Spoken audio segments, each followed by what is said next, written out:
一天，伦敦的泰晤士河突然出现无数只恶魔。只见恶魔们从开裂的地面冒出，一个准备上班的蓝领下的公文包掉落，刚要转身逃命，却被恶魔突然抓住，紧接着毫不留情地杀掉。恶魔们见人就杀，人类根本没有抵抗能力。而这些恶魔的出现，都统一指向一个古老的传说。原来在远古时代，一场恐怖的瘟疫席卷了整个英国，受感染的人类死伤无数。而这场瘟疫的源头来自一个邪恶女巫，那就是血皇后薇薇安。她召集众多黑暗生物，企图建立没有人类的世界。眼看人类一方已经岌岌可危，年轻的亚瑟王挺身而出，带着人类的最强法师梅林和血皇后在千年古树下进行和谈。就当和谈进行一半时，一个士兵突然丢出长矛，将血皇后钉在古树上。几只黑暗生物见状想要帮忙，却被法师梅林释放的光明法术驱赶走。但凡间的武器并不能杀死血皇后，她挣扎着身体摆脱掉长矛，立马释放出恐怖的瘟疫巫术，侵蚀并干掉现场的士兵。关键时刻，亚瑟王拔出王者之剑，一刀砍断血皇后的头颅。可这依然无法彻底杀死血皇后，他将自己的鲜血存入到千年古树中，等待后世之人将其复活。于是为了不让血皇后再次祸害人世，亚瑟王将血皇后的身体砍成6个部分存放起来，分别交给手下最英勇的6位骑士，将这些残骸带到世界各地埋葬起来。接着时间线来到现代，超自然调查局的探员地狱男爵正前往一个地下拳击馆，准备寻找失踪了3周的搭档。结果发现搭档已经被黑暗生物寄生，变成了一头狂暴的吸血蝙蝠，转头朝着地狱男爵不停攻击。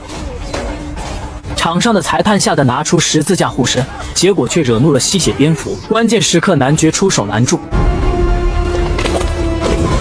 吸血蝙蝠转头向着男爵攻击，却被男爵用力丢了出去。结果力气奇大的男爵一不小心，直接弄死了吸血蝙蝠。怪物在临死前变回了搭档的模样。搭档告诉男爵一个惊天大秘密，那就是末日即将要来临了，而带来末日的就是地狱男爵你。搭档说完便彻底断气了。事后，男爵来到一处酒吧买醉，搭档的遗言让他很是在意。原来地狱男爵的出身十分特殊，在1944年的一个夜晚，即将在2战中战败的纳粹分子为了挽回败势，在一个小岛上进行神秘仪式，企图利用黑魔法获得神秘力量。好在盟军及时发现了他们的阴谋，并将其全部逮捕。但此时通往地狱的祭坛已被打开，突然一只巨手伸了出来，紧接着地狱之主撒旦的儿子居然从缝隙爬出。布鲁姆教授看着小孩模样的地狱男爵，并没有狠心开枪，而是将其当作自己的孩子养大，并培养成超自然调查局的一员。父子之间的感情一直很好，但随着年龄的增长，大男孩也有了自己的烦恼。身为恶魔，却在做猎杀恶魔的工作。可还没等男爵清醒过来，超自然调查局的人就找了过来。又一个猎杀任务出现了，此次任务的地点在英国，当地一个专门猎杀巨人的神秘组织，在经过调查后发现，本地居然同时出现了3头巨人。这种任务强度前所未见，很多人都成了巨人的盘中餐，因此需要求助地狱男爵的力量。等第2天男爵赶到现场时，2头巨人正在大快朵颐地吃着人类。不是说有3头巨人吗？男爵感到很疑惑。突然一个巨大阴影挡住了阳光，第3头巨人拿着大剑发起了偷袭。好在男爵比较灵活，他踢断一根树木，直接插到巨人的脸上，紧接着跳到巨人身上开始乱锤。没想到另一头巨人拿着武器砍了过来，直接砍死了自己的同伴。看来这些巨人并不是聪明的物种。最终男爵靠着强大的武力成功干掉了巨人们，又一次完美完成了任务。但在一次次执行任务中，男爵也自然而然地积累了不少仇人。一些仇人正躲在暗处蠢蠢欲动，他们要复活传说中的血皇后，消灭在世的所有人类。眼前这个模样恐怖的巫女，是俄罗斯童话中专吃小孩的雅加婆婆。她知识渊博，无所不知，却被地狱男爵弄瞎了一只眼，所以她十分痛恨地狱男爵。而今天家里来了一头猪妖，这头猪妖也与地狱男爵的渊源颇深。在小时候，猪妖伪装成一个小婴儿，企图通过一对年轻夫妇的领养，过上幸福的人类生活。但他的诡计被地狱男爵识破，男爵一把抓起猪妖，让他露相。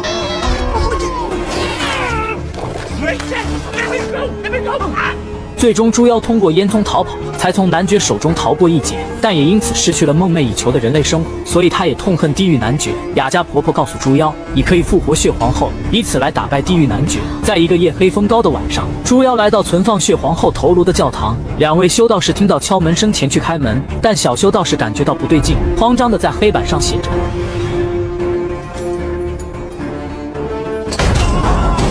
下一秒，老修道士被压成肉饼，猪妖成功破门而入，教堂内的修道士们闻声而来，但是面对强壮的猪妖，修道士们全被暴力的屠杀。最终在小修道士的带路下，猪妖找到了装着血皇后头颅的箱子，但箱子被光明魔法保护，猪妖无法将其打开。他威胁小修道士念动咒语，不然就把你杀了。但小修士就是宁死不屈，无奈猪妖只能暴力的拔下他的舌头，安装到自己的嘴里。紧接着开始念动魔法咒语。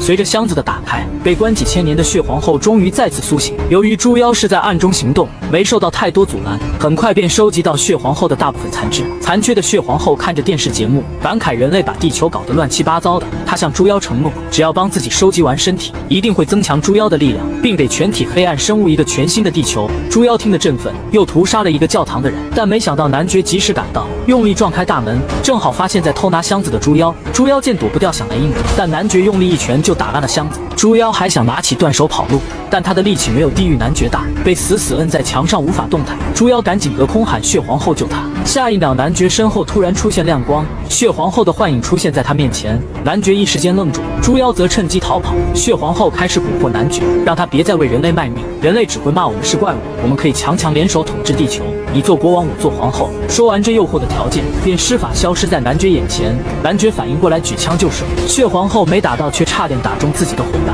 事后被蛊惑的男爵和父亲大吵一架，他埋怨父亲把他养大，只是为了利用他去猎杀怪物，并不是真的爱他。最终男爵生气地摔门而去，只留下一脸愁容的老父亲。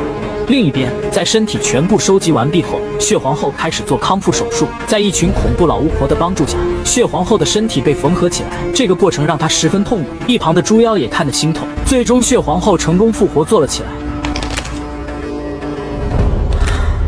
接着，血后带着猪妖来到当年被砍头的山顶，因为树内存放着血后的鲜血，那棵千年古树至今还活着。血后用刀割开树皮，再割开自己的手掌，开始取回自己的鲜血。在血液全部回到自己体内后，他恢复了全部实力，身上的伤口也肉眼可见的消失。血后再次召唤自己的妖怪大军，在一阵慷慨陈词后，便准备大举入侵人类的世界。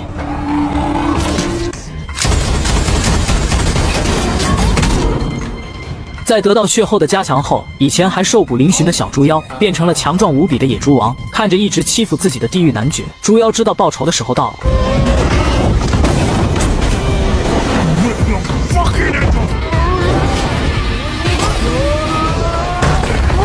猪妖咆哮一声，猛地撞来，男爵急忙一个翻滚躲开了。他拿来一个铁棍，狠狠敲在猪妖身上，结果猪妖不痛不痒，反手再打飞了男爵。